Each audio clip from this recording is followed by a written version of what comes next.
China negotiated a peace deal between Iran and Saudi Arabia. I didn't know if you didn't know that they hated each other, they did. And there's a proxy war happening in Yemen between them. Now, this is a huge deal. Why is this a huge deal? Because, first of all, that Saudi Arabia and Iran are getting along together. Last time they were getting close to having diplomatic relations, Trump killed that General Sulimani, which then put a kibosh on peace talks, right? Because Israel doesn't want this.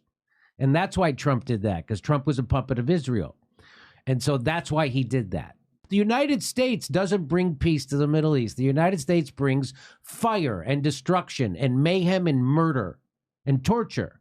That's how we try to get stuff together. China is out there working peace deals between the two nations. Tensions between Iran and Saudi Arabia have been inflamed by other conflicts in the Middle East. In Syria and Iraq, Saudi Arabia backed the extremist forces, meaning ISIS and al-Nusra. That's what they mean. Saudi Arabia backed ISIS and al-Nusra in Syria.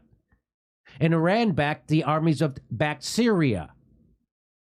In Yemen, Riyadh has fought a war against the Houthis for nearly a decade.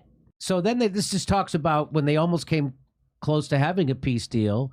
And then that General Sulimani arrived in Baghdad airport January 3rd, 2020, with a diplomatic message for Saudi Arabia when he was killed by American drone strike ordered by President Donald Trump. That's why he at the behest of Israel. They wanted to kill him forever. Because he was going to make peace. That's exactly what they would do to Zelensky if he made peace. They would kill him. Wow. So some people disagree, of course, but this is a great thing, and it's bad for America because China's got a lot more influence now in the Middle East because of this.